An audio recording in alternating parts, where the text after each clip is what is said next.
नमस्कार। Ashwini Rana, founder, voice of banking. खड्डा खोदो, खड्डा भरो, दिहाड़ी मजदूर बनकर रह गए हैं बैंक कर्मचारी। जी हाँ, इसी पर बात करेंगे कि बैंक कर्मचारियों को बैंकों ने दिहाड़ी मजदूर बना दिया है। दिहाड़ी मजदूर यानी उनको रोज का काम मिलता है, उनको काम लेने के लिए कहीं चौक पर खड़े होना पड़ता है और उनके लिए होता है कि आज आपने ये काम करना है और उस दिन की उनको दिहाड़ी मिलती है। यहाँ दिहाड़ी तो रोज की नहीं मिलती, लेकिन काम दिहाड़ी पर ही होता है। बैंकों में जिस प्रकार का प्रेशर है, दबाव है, टारगेट्स का, रोज के लिए 2 या 3 अलग अलग टारगेट्स हैं। वो टारगेट्स आपको पूरे करने हैं, नहीं तो आपकी ब्रांच जो है वो बंद नहीं होगी। यानी आप रोज खड्डा खोदिए और भरिए। ऐसा मैं क्यों कह रहा हूं? अब कई बार ऐसे टारगेट आते हैं, छोटे हो बड़े हो। छोटे भी टारगेट हो सकते हैं, कुछ खाता खोलने के लिए हो सकते हैं, आरडी अकाउंट खोलने के लिए हो सकते हैं, सेविंग अकाउंट खोलने, एफडी के लिए हो सकते हैं। अब बैंक के अंदर बैठे कर्मचारी हैं, अब वो इतनी संख्या है कि वो बाहर नहीं जा सकते और नया बिजनेस ला नहीं सकते। बैंक में ही रहकर उनको उसको सिक्योर भी करना है, तो उसके लिए टारगेट है, लेकिन वो लाएं कहाँ से? तो बैंक कर्मचारी अपने ही या अपने किसी रिश्तेदार के, परिवार के नाम का वो खाता खोल देते हैं। खाता खुल गया, टारगेट पूरा हो गया, यानी खड्डा खुद गया।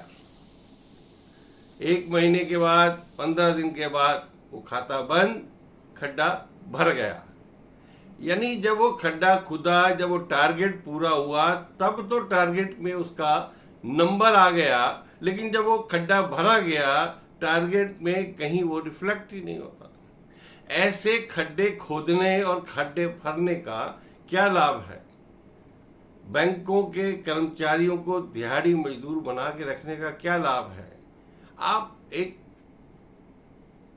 टारगेट दीजिए, टारगेट लंबे सेट कीजिए कि 6 महीने में, साल में हमें इस ब्रांच से इतना ये वाला बिजनेस चाहिए, क्योंकि हर ब्रांच में सभी तरह का बिजनेस नहीं हो सकता है। बहुत सारी ब्रांचेज है, सेविंग का खाते जो है अपने आप आते हैं, बिना एफर्ट के आते हैं, एफडी है अपने आप आते हैं, सीनियर सिटीजन है एफडी अपने आप आती है, लेकिन सब जगह वैसा नहीं होता। तो इसलिए स्पेसिफिक जो टारगेट है रोज के, उसके कारण कर्मचारियों पर भी दबाव बनता है। अधिकारियों की, उच्च अधिकारियों की फॉलोअप में ही जो है वो सारा काम चला जाता है, बाकी जो है और काम में नहीं हो पाता।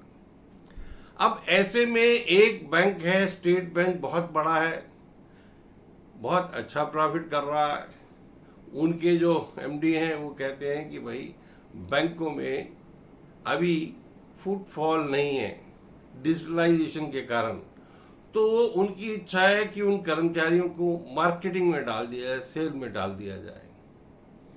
अच्छी बात है, सेल में जाना चाहिए, सेल के लोग होने चाहिए, सेल के लिए अलग तरह की एक टीम होनी चाहिए। लेकिन जो कर्मचारी, अधिकारी बैंक में ये सोच के आया था कि मैं दफ्तर में बैठूंगा, बैठकर काम करूंगा, वो मार्केट में क्यों जाएगा? और जब बाद में अधिकारी कर्मचारियों को पता लगेगा कि बैंकों में, बैंक के अंदर काम नहीं है, आपको मार्केटिंग करनी है, तो मार्केटिंग के लिए और भी बड़े अच्छे जो अपॉर्चुनिटीज उसके लिए अवेलेबल होंगी, तो वो बैंक में मार्केटिंग करने क्यों आएगा? तो इसलिए जस्टिफिकेशन ग्राउंड रियलिटी को देखते हुए अगर की जाए तो मुझे लगता है अच्छा है। नहीं तो दिहाड़ी मजदूर खड्डा खोदेगा, खड्डा भरेगा और रिजल्ट फिर वही नील बटा नील होगा। लेकिन अधिकारी भी फॉलोअप में इन्वॉल्व रहेंगे, कर्मचारी भी खड्डा खोदने में इन्वॉल्व रहेंगे और खड्डा भर दिया जाएगा। वीडियो अच्छी लग रहा हो तो कृपया लाइक करें, और इस तरह की और सारी जानकारी और विषयों पर वीडियो आप चाहते हो तो आप मेरे को मैसेज भी कर सकते हैं। और इस वीडियो को लाइक करें, शेयर करें, चैनल को भी सब्सक्राइब करें, ताकि और भी बहुत सारी इस तरह की वीडियो जानकारी आप तक पहुंचती रहे। नमस्कार।